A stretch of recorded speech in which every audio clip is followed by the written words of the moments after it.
I'm Erica, and welcome back to another edition of History in Your Own Backyard.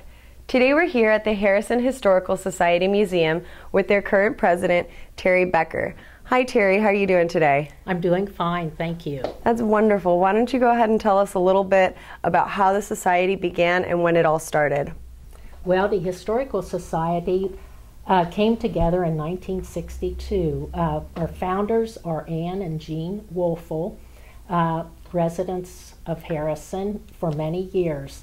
Their goal was to gather information, gather pictures, also create a society of like-minded people to preserve what we have here in Harrison, the memories, the information, in fact, just the history.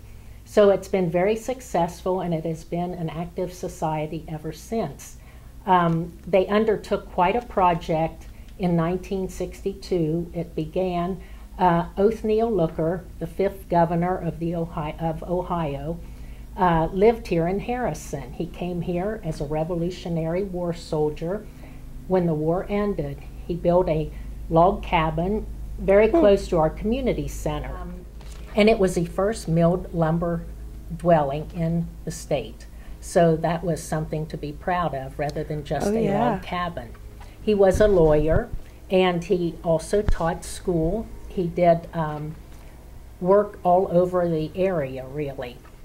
Getting back to the Historical Society that the Woelfels founded, the mission is to preserve our history, to also give talks regarding history here in the area, and also to collect and display artifacts from the area and maintain our current history. So, and that is still being done today with our society. We have a schedule of meetings and different presentations with guest speakers, historians, that sort of thing. So it is a very active society still. Very nice. That's wonderful to hear.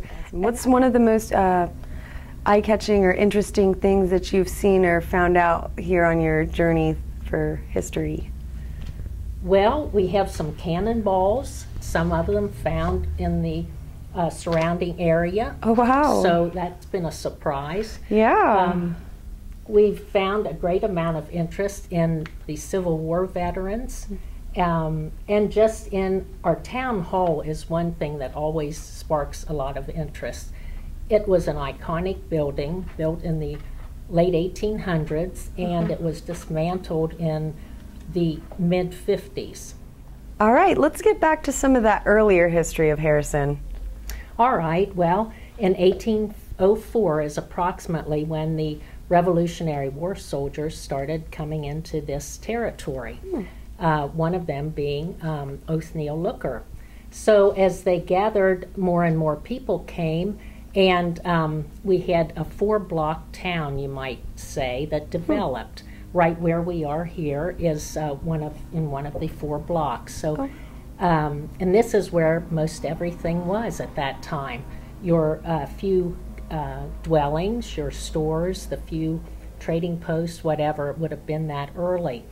So through the years, it did continue to grow. Of course, some of the first buildings in town were also the churches. The very first one, the Presbyterian Church. From there, we had the Methodist Church, the Catholic Church, and on and on and on. We are a faith-filled community here in Harrison, and we have been since the beginning. So, but it was a very active, growing area. The canal came to town, the Whitewater Canal. That was in the mid part of the 1800s, and it went to Brookville, Indiana, and on. The railroads came, and that lasted for a long time. So it was really opened up this area, the canals and the railroads. So today, of course, we rely on the automobile, which came about. All right, any last facts to tell us? Well, sure. You know, we had an interurban streetcar that came to Harrison on State Street and took people back and forth to Cincinnati. We also had so many businessmen in town, family businesses that were with us for so many years. such as Fisher's Department Store with men's goods, the Tebbs Brothers. All of the pharmacies are well remembered. Restaurants, we had clothing stores, of course our post offices, and many, many saloons and gathering places, cigar manufacturers, bakers. It was quite a thriving town. You did not need to go to Cincinnati. Wow. Everything was here. All of the grocery stores, many mom and pop grocery stores, hardware stores, stove stores, and tin shops. There was so much here in Harrison, and all of the banks. You could go on and on and on. But it was a very self-sustaining community, one we can be very proud of. We have ancestors, all of us here, who worked very hard to make their living and serve the town.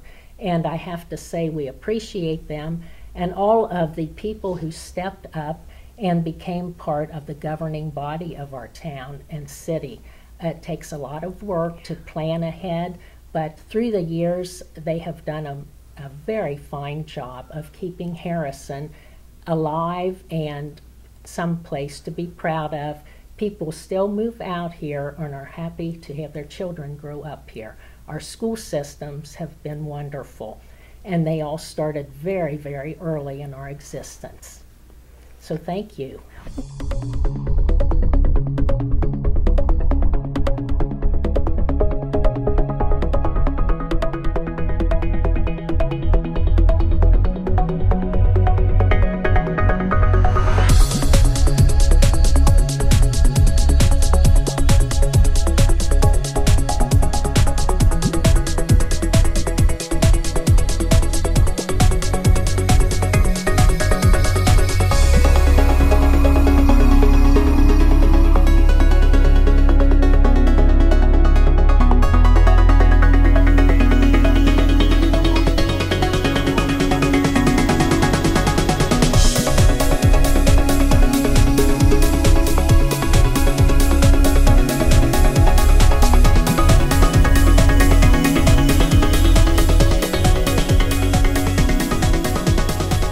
Well, thank you so much, Terry. It's been a pleasure getting to know Harrison through your eyes and all the wonderful facts you shared with us.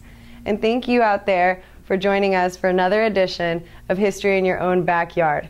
And remember, travel slowly and stop often.